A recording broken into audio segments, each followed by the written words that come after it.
সবাই কেমন আছেন? বাঙালঘটি জমজমাটি ব্লগে আপনাদের স্বাগত। আজকে একটা মিনি ব্লগ নিয়েই এলাম। ব্লগটা বেশি বড় হবে না। আজ শনিবার, অঙ্কুরের ছুটি আছে, এইদিকে ছেলের ডান্সেরও ক্লাস আছে, কিন্তু ঘুম থেকে যেহেতু তাড়াতাড়ি উঠে গেছে, ডান্সের ক্লাসটা 10টা থেকে থাকে, এখন অনেকটাই টাইম, তাই জন্য বাবা ছেলে বসে এখন কিউব সলভ করার চেষ্টা করছে। তো চলুন ব্লগটা এখান থেকেই আজকে স্টার্ট করছি। এসে গেছি ডান্সের ক্লাসে। ওই দেখুন না, ভেতরে পুচকিগুলো কেমন সব ডান্স করছে, আর আমরা মা বাবারা বাইরে থেকে বসে বসে ওদের দেখছি। হয়ে গেল নাচের ক্লাস। এখন এই ভিলেজে যাব, এই সপ্তাহের বাজারটা করে তারপরে বাড়ি যাব। অঙ্কুর তো এতদিন ছেলে মাসখানেক হলো এই ডান্সের ক্লাসে ভর্তি হয়েছে, তো আমিই নিয়ে আসতাম। অঙ্কুরের ছুটি থাকতো না বলে ও তো আসতেও পারেনি, দেখতেও পারেনি। এই প্রথম ও এসছে ছেলের নাচ দেখতে।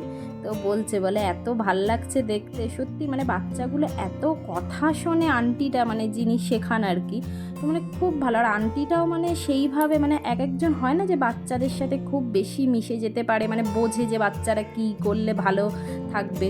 তো পুরো সেরকম সুন্দর ওদের সাথে কিছুক্ষণ গল্প করে, কিছুক্ষণ আবার ডান্স করে, কিছু আবার যখন আসে তখন চকলেট স্টিকার এই সব দেয়। তো ওই জন্য ওরা খুব খুশি। ডান্সের ক্লাসে প্রত্যেকটা বাচ্চা একদম হাসি মুখে আসে।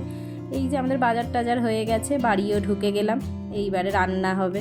আজকে দেরিই হবে, এই বাজারটা করতে যেতে দেরি হয়ে গেছে। কতক্ষণে রান্না হয় দেখি। এই যে ছেলের ডিমের ঝোল করেছি।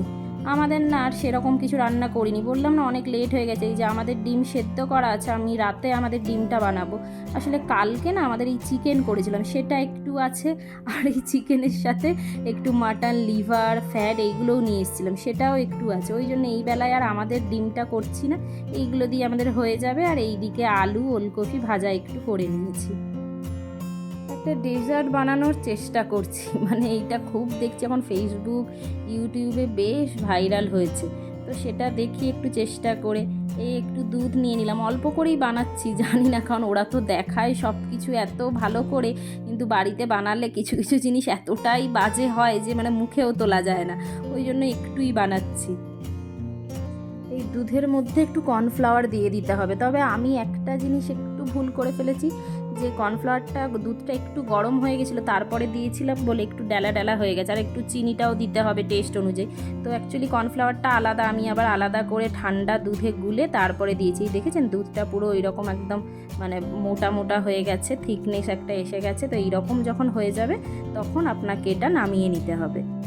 এই যে নামিয়ে নিয়েছি, একটু ঠান্ডা হলে তারপর ফ্রিজে রেখে দেবো। এই ফ্রিজ থেকে আমি বের করে নিয়েছি। এটা মোটামুটি 2-3 ঘন্টা রাখতে বলা হয়েছে, আমি রেখেছিলাম ওরকম 3-4 ঘন্টা।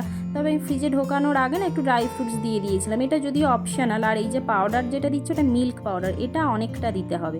তবে এটা যখন বানিয়েছিলাম জানতাম না যে অরিন্দমরা আসবে বলেই, এখন দেখছি ওরা এসছে, ওর ভাই। তো ওই জন্য ভাবলাম দেখি সবাই মিলেই এটা খেয়ে দেখি, ওরাও গিনিপিগ হোক আমরাও হই। এই পিস পিস করে এরকম কেটে নিচ্ছি। জানেন তো খেয়ে দেখলাম, ওরাও বললো বেশ ভালো হয়েছে, শুধু মিষ্টির পরিমাণটা বুঝতে পারিনি, একটু কম হয়েছে, কিন্তু খেতে ভালো হয়েছে। বাড়িতে আপনারা পারলে একবার ট্রাই করবেন, খারাপ নয় খেতে। তো চলুন ব্লগটা তবে আজকে এখানেই শেষ করছি।